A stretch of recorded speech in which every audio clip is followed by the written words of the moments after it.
आज के समय में ऐसी कौन कौन सी जो उनकी शिक्षा हैं, संदेश हैं, जो इस समय भी चरितार्थ होती हैं? कुछ फिलासफर्स ने कहा है कि जो नॉन वायलेंस है उसका जो ऐसा वेपन है जिसको इस्तेमाल करते हुए खून या निकले बिना ही आप कई चीज़ों का समाधान कर सकते हैं। भारत रत्न इसीलिए उनको मिला है क्योंकि उन्होंने पूरे एक तरह से जितने भी हमारे देश में जो वर्ग थे उन सभी को साथ में लेकर हमारे जो सिटीजन्स हैं, हम नागरिक हैं, हमारी भी कुछ जिम्मेवारियां हैं।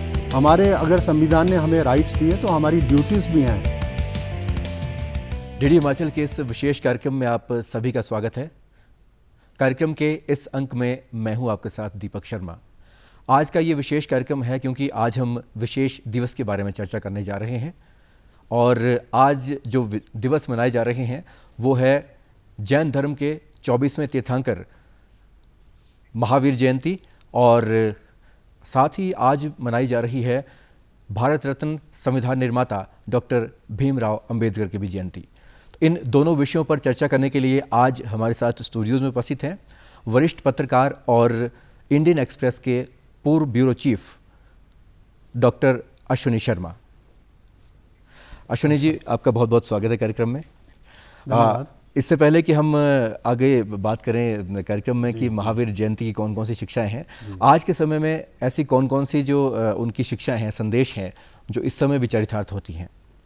देखिए, मैं बहुत प्रसन्न हूं कि इस कार्यक्रम में मुझे बुलाया गया है। आप जानते हैं कि पत्रकारिता में रहते हुए हम बेसिकली करंट अफेयर, न्यूज़, या कहीं महावीर जयंती मनाए जाए या अंबेडकर जी का जन्मदिन या उनकी एनिवर्सरी मनाए, उसको अटेंड करते हैं, उसकी खबर बनाते हैं। बट आज उनके जो आइडियल्स हैं या जो उनकी जो कंट्रीब्यूशन है सोसाइटी में धर्म के प्रति, जैन महावीर जैन की और कॉन्स्टिट्यूशनल जो फ्रेमिंग में भीमराव अंबेडकर जी की कंट्रीब्यूशन है, उसको हम एनालाइज करेंगे, याद करेंगे, उन पे रोशनी डालेंगे। तो जो महावीर जयंती है आज की स्थिति में, उनके जो आइडियल्स हैं, 5 प्रिंसिपल्स हैं, उनमें काफ़ी रेलेवेंट है आज की संदर्भ में।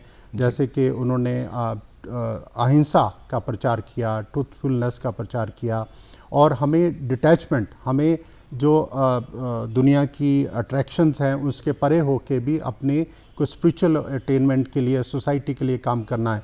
और महावीर जी ने छोटी उम्र में घर बार छोड़ दिया था और स्पिरिचुअल अटेनमेंट के लिए 30 से ज़्यादा सालों में उन्होंने बहुत तप किया, मेहनत करी, मेडिटेशन करी और उनके जो आदर्श हैं उनको एक समाज जो है भारत का एक बहुत अभिन्न अंग है जो वो उनको फॉलो करता है। और उसमें मुझे लगता है कि आज के संदर्भ में जो उनका नॉन वायलेंस का एक प्रिंसिपल था, जो आइडियल था, वो आज की स्थिति में बहुत रेलेवेंट है। जबकि आप देखते हैं छोटी छोटी बातों पे कहीं ना कहीं दंगे हो रहे हैं या कहीं ना कहीं कोई और वायलेंस के कई सारे रूप सामने आ रहे हैं। और ऐसा भी कुछ फिलासफर्स ने कहा है कि जो नॉन वायलेंस है उसका जो ऐसा वेपन है जिसको इस्तेमाल करते हुए खून या निकले बिना ही आप कई चीज़ों का समाधान कर सकते हैं।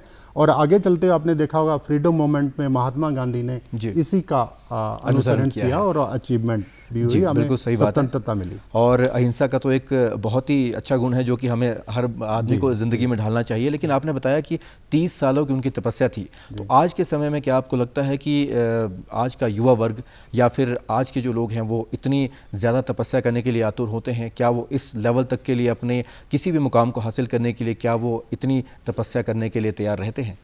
देखिए, आज का जो संदर्भ है या आज के जो लाइफ स्टाइल है उसमें भी इनकी रेलेवेंस है। अब ये नहीं कि आप घर बार छोड़ के ही कहीं जाके तपस्या करो, जंगल में चले जाओ, पर्वत में चले जाओ। आप जिस काम को कर रहे हैं, आप निष्काम से, अपनी डेडिकेशन से और उसको अपनी ड्यूटी मानते हुए, जैसे कि कॉन्स्टिट्यूशनल निर्माता जो हमारे संविधान निर्माता थे उन्होंने भी ड्यूटीज़ की बात करी है। तो हमारी सोसाइटी के प्रति, अपने आप के प्रति, या जिस परिवार में हम पैदा हुए हैं उनके माँ बाप के प्रति जो ड्यूटीज़ हैं, तो उनको अगर फॉलो करें और हम अपना काम ऐसे करें कि उसमें हमें सेटिस्फेक्शन मिले, अचीवमेंट हो और हम लार्जर सोसाइटी को, अपने भारतवर्ष को या राष्ट्र को कुछ ना कुछ उसमें से दे, आई थिंक मुझे लगता है कि बहुत अच्छा है। और युवाओं का जहाँ तक संबंध है, हाँ, युवाओं को इसके लिए शिक्षा जो है वो घर से ही मिलना शुरू हो जाती है। जी बिल्कुल। स्कूल्स में जब जाते हैं, पढ़ाई की तरफ जाते हैं, हमें सिर्फ एकेडमिक अचीवमेंट्स नहीं करनी चाहिए, हमें जो वैल्यूज़ हैं, जो हमारे संतों ने, हमारे जैन मॉन्क्स ने और बड़े बड़े गुरुओं ने जो दी है, उनको भी फॉलो करना है। वो मॉरल वैल्यूज़ हैं जो उनको फॉलो करना है, उसी में सोसाइटी में हम बने रहेंगे, तभी हमारा इज्जत मान है और हमारी सोसाइटी एकजुट रहेगी और हम दूसरों का सम्मान करें, उसी से हमको इज्जत मिलेगी, उसी से हमारा देश भारतवर्ष आगे बढ़ेगा। जी, आपने एक बहुत अच्छी बात कही है कि अगर हमें तपस्या करनी है तो ज़रूरी नहीं है हमें घर बार को छोड़ना है। हम अपने कामों को, रोज़मर्रा के कामों को करते हुए भी इस तरह से जो उनके एक तरह से टीचिंग रही हैं, सत्य की है, अहिंसा की है, पवित्रता की है, उन सभी गुणों को साथ में लेकर चलते हुए अपने कामों को कर सकते हैं। जी जी जी। और उन कार्यों को करते हुए अगर हम एक डिटैचमेंट का जो उनका एक तरह से संदेश था, उसको करते हुए हम अपने लक्ष्यों को हासिल कर सकते हैं। तो इस तरह से अगर हम अपने ज़िंदगी में आगे बढ़ें तो हम उनकी जो है जो उनकी जितनी भी टीचिंग्स रही हैं उनको अपनी ज़िंदगी में ढाल सकते हैं। देखिए, ये डिटैचमेंट की जो बात है, मतलब आपको किसी चीज़ से इतना लगाव मत करिए कि वो आपका एक लाइफ में ही एक पार्ट बन जाए, आप उसके ऊपर डिपेंडेबल बन जाएं। जैसे कि आज के युग में लोगों को एक तरह का जो ग्रीड है, पैसे का ग्रीड है, या प्रॉपर्टी बनाने का ग्रीड है, या पॉलिटिक्स में एकदम ऊपर जाने का एक लालसा है, मतलब उसमें हम अपने मॉरल वैल्यू छोड़ देते हैं। मुझे लगता है कि ये चीज़ें सब इस दुनिया में रह जाती हैं। तो हमें देखना ये है कि हम किस तरह के प्रिंसिपल्स करते हैं, सेट करते हैं सोसाइटी के लिए। और किसी चीज़ से भी कहते हैं कि ज़्यादा लगाव नहीं हो, जितना आपको लगाव हो इतना आपको इमोशनल प्रॉब्लम होएगी। तो इसलिए जितना आपका जीवन है, रोटी कपड़ा मकान बेसिक चीज़ है, अगर आप एकेडमिकली अचीव करें, कुछ स्कॉलरली कुछ परसूट्स को फॉलो करें, तो बिना किसी चीज़ से लगाव के लोग जो कहते हैं हम उसको छोड़ के अगर करें, तो मुझे लगता है कि आज के संदर्भ में युवाओं के लिए भी बहुत अच्छा है। जो हमारे संत लोग हैं वो यही प्रचार करते रहे हैं, और मुझे लगता है कि ऐसी वैल्यूज़ हमारे फैमिलीज में भी जी जाती हैं अभी भी। हिंदू धर्म जो हमारा बहुत सबसे बड़ा धर्म है, डॉक्टर अश्विनी, आपने डिटैचमेंट की बहुत ही अच्छी परिभाषा बताई है कि अगर हम अपने रोज़मर्रा की ज़िंदगी के कामों को करते रहें और उसके साथ जो हमारी बेसिक नीड्स हैं उनको भी पूरी करते रहें, और साथ ही साथ अगर ऊंचे पद पर जाना चाहते हैं तो उनको भी हम अच्छे तरीके से हासिल करें। ये ना हो कि उसकी लालसा में हम कुछ गलत तरीकों को इस्तेमाल करें, क्योंकि कहीं ना कहीं हमारे लिए आने वाले समय में घातक साबित हो सकते हैं। तो एक तरह से ये जो 5 पिलर की आपने बात की है, इन 5 पिलर्स को हमारे युवा साथी हो, चाहे जो हमारे जिस तरह से शिक्षण संस्थानों में पढ़ने वाले बच्चे हों, उन सभी के लिए ये पूरी तरह से चरितार्थ होती है। किस तरह से आप कहना चाहेंगे कि खासतौर पर युवा साथी अपने लक्ष्यों को हासिल करें, तो किस तरह से कर सकते हैं इन टीचिंग्स को साथ में लेकर? देखिए, जैसे मैं पहले कह रहा था कि अपनी शिक्षा तो आप जरूर ग्रहण करें, और शिक्षा ग्रहण करने के लिए आप कड़ी मेहनत, कड़ी लगन करें। हमारे पास कई सारी और सक्सेस स्टोरीज़ हैं जहाँ के हमें पॉवर्टी होते हुए या हमारे हैंडीकैप्ड होते हुए, हमारे जैसे हिमाचल प्रदेश यूनिवर्सिटी में कुछ बच्चे PhD कर रहे हैं इस समय। जी, अभी रिसेंटली एक एग्जांपल हमने सेट करी है कि एक ब्लाइंड जो यूथ है उसने IAS में अपना UPSC क्वालिफाई किया है। जी। तो ऐसी मेहनत करके लगन से हम ये चीज़ें अचीव कर सकते हैं। और उनके साथ साथ जैसे हम बात कर रहे हैं वैल्यूज़ की, हमें अगर वैल्यूज़ अच्छी मिली हैं तो उन वैल्यूज़ के सहारे हमारी अचीवमेंट्स और शाइन करेंगी, हमें उसमें और उजागरता मिलेगी, उसमें और मतलब रिकॉग्निशन मिलेगी हमारे राष्ट्र लेवल पे भी और अंतर्राष्ट्रीय लेवल पे भी। हमारे जैसे खिलाड़ी हैं कितनी मेहनत से काम करते हैं, और उनके साथ साथ एक डिसिप्लिन फॉलो करते हैं जो अपनी लाइफ का, कि किस तरह से हमने ये अचीवमेंट की तरफ बढ़ना है और दिन रात संघर्ष करना है, और मॉरल वैल्यूज़ जो हैं उनको नहीं छोड़ना है, और उसी से आगे बढ़ते हैं। उसी में एक अचीवमेंट है, उसी में एक सेटिस्फैक्शन है।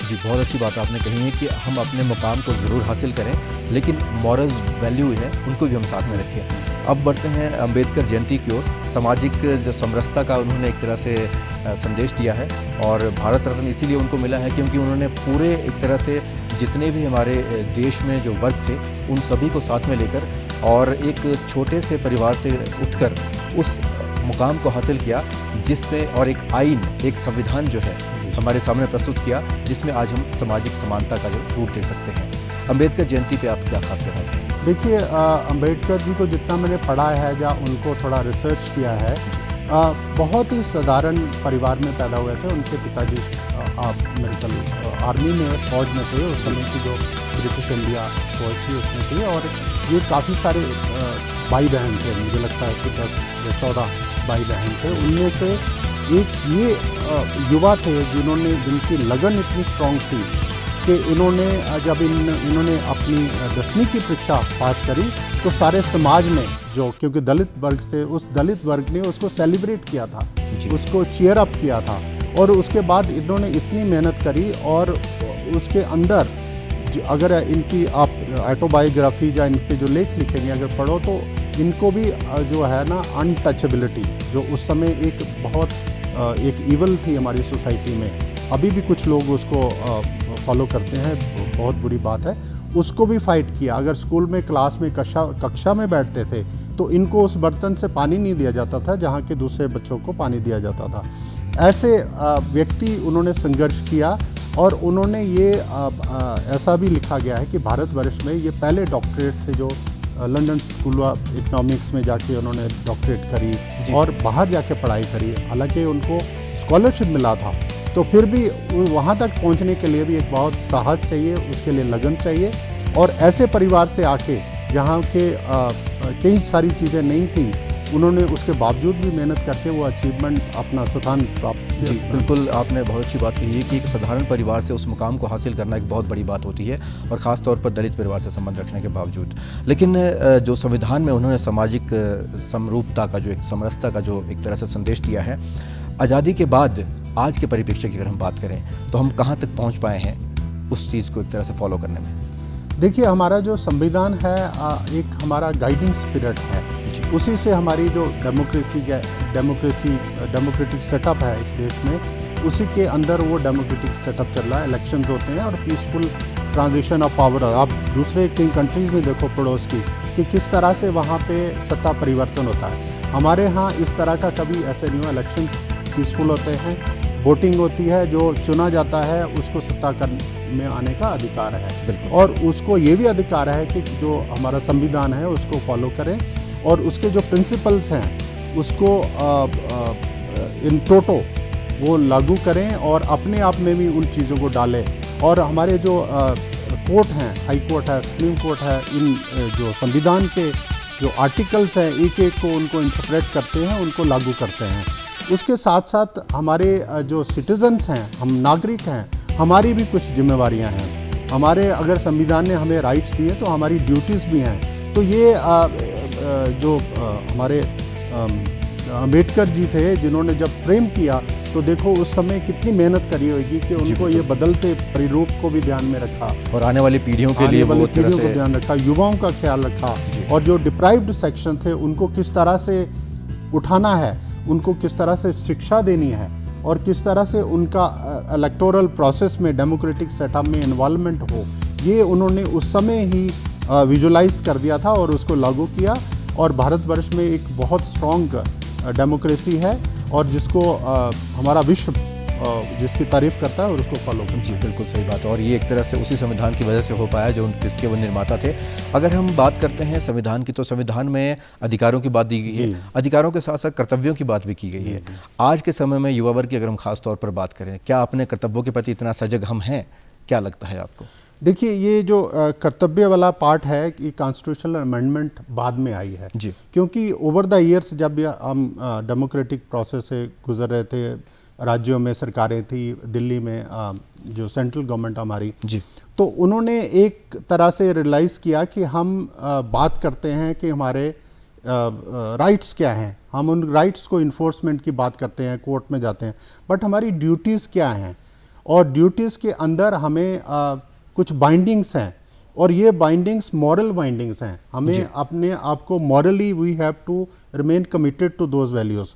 जैसे हम एक सॉवरन कंट्री हैं तो हमें उस सॉवरेनिटी की इज़्ज़त करनी है, उसको प्रोटेक्ट करना है। इसके जो आइडियल्स हैं, जैसे हमारा नेशनल फ्लैग है, हमारा नेशनल एंथम है, उनको प्रोटेक्ट करना है। डिफेंस फोर्सेस जैसे हमारे देश पे संकट हो तो उस समय नागरिकों का क्या कर्तव्य है अपनी फौज के साथ खड़े होना उस समय। और हमारे देश में हुआ भी है, जब हमारे साथ दूसरे मुल्कों ने आक्रमण किया है तो हमारी जनता जो है उसके विरुद्ध खड़ी हुई है। ये भी उसकी वैल्यूज़ हैं।